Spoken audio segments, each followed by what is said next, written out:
everyone, welcome back to De-Stamping Dream. Today we are going to create a really cute card using this frog. I love this little frog, he's so cute. Anyway, so we are going to actually start with how I created the layer piece, and this is the layer piece that I want to talk about. So I actually used a stamp set that had a sprinkles type of a stamp with it. If you don't have that, you could take markers or you could take Copics and you could just draw little dots all over the place. Whatever you have, just make it real fun, real colorful, and then just put in your celebrate or happy birthday or party, whatever, in whatever color you want. I happen to use black for this one, but you could use whatever you're comfortable with. So to start off with creating the card, I'm going to just cut my cardstock normal. So what I call normal is 8.5 by 5.5 or 5.5 by 8.5, however you want to do it. But I usually do cut my paper landscape first. So that's why I always say 8.5 by 5.5. So I'm just going to give that a little cut. I want to make sure it's nice and straight before I do my cut. I always save all these because you know you're going to use them. And then I'm going to score this card at 4.25, and that will put it right in half. And I usually run over 2 or 3 times, maybe more than that. So let's just make sure it's nice and even. If it's not, now is the time to correct it. Make sure that you kind of can tell that it's nice and even. Then take your bone folder and just fold it down. Perfect. So now, like I said, I really liked using the stamp set that had the sprinkles to it to create this. And I used probably, let's see, 1, 2, 3, 4, 6 different colors on it. But I just think it turned out really cute using a bunch of different colors. You could do any color background that you wanted to create your card base with, but I thought the blue would be nice because I'm doing this for a guy. But if you wanted to do it for, have this card for a girl, you could actually have pink in the background or purple or yellow or green. So let's get this layer down.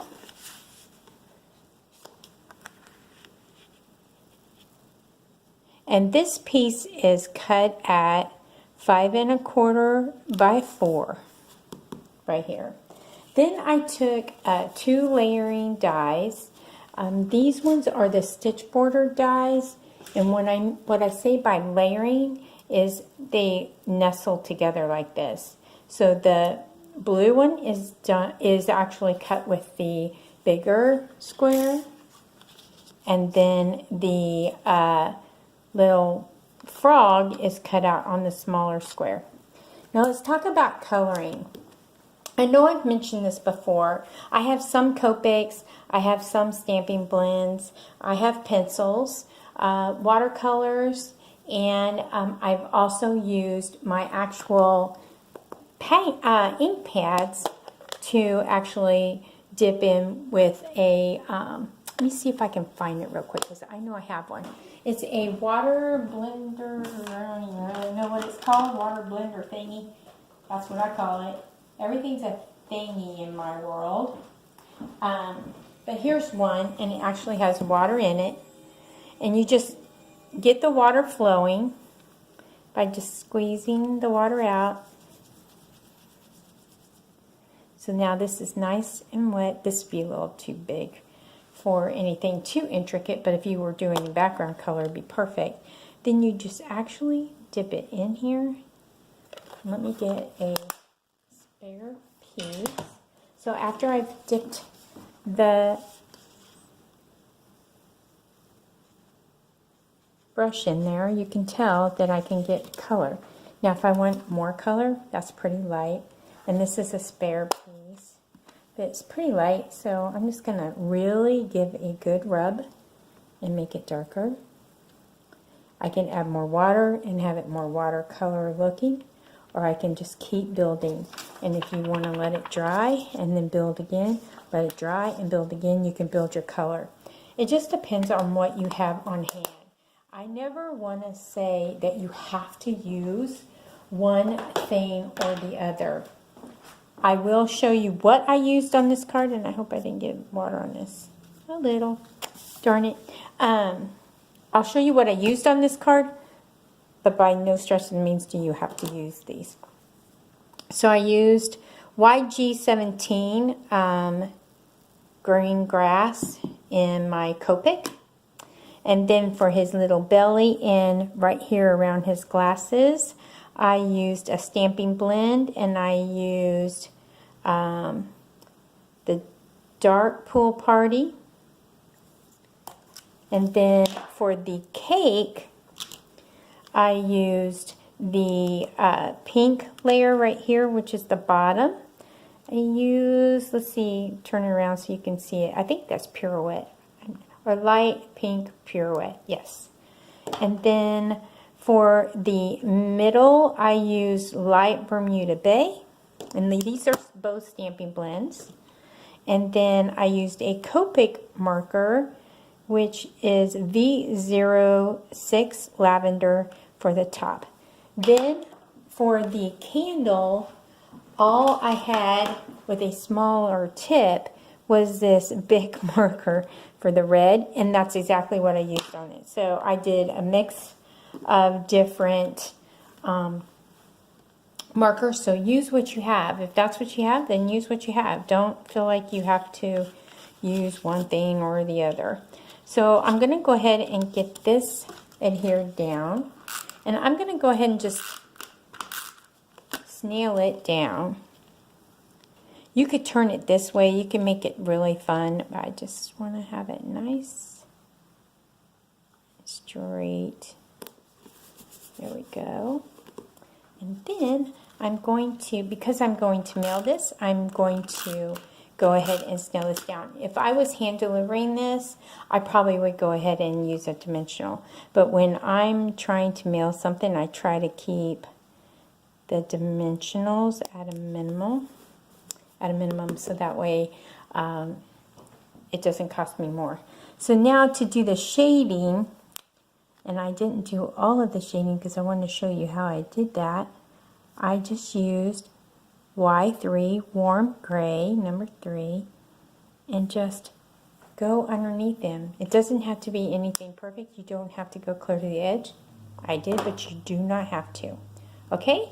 So now the next thing we're going to do is we're going to put our sentiment inside the card.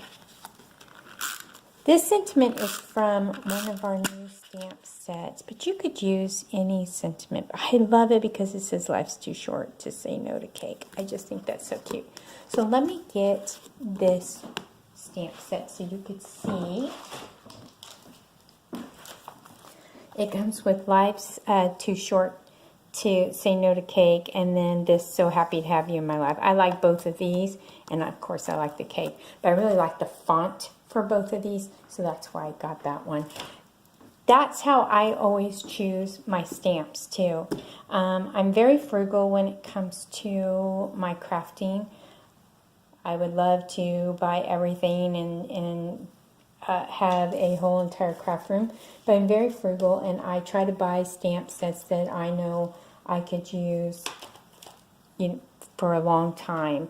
Even when the signs of Santa's and the Santa signpost, I bought the paper and the die and the stamp set because I knew I would use them for all of my Christmas cards. So as long as I know that I'm going to use them and really get a good use out of them, then I'm good with spending the money. Otherwise, I won't do it. So now let me show you what I used to do those little sprinkles. I used our Hello Cupcake, and here's the sprinkles right here. But like I said, if you have any kind of pins, whether it's Bics or even Jelly Roll pins, just make a bunch of little dots or a bunch of little lines and then color them in or leave them open like this. It's pretty simple to do it that way. And if you have children, let them color it in for you. It will make it super sweet. Thanks for joining me today. I really appreciate it if you would like and subscribe to my videos. If you would like instructions and a complete shopping list, you could go to my blog at www.dstampingdream.blogspot.com, and I'll have all the instructions and a shopping list on there for you. Thanks for joining me today. Have a great one. Bye now.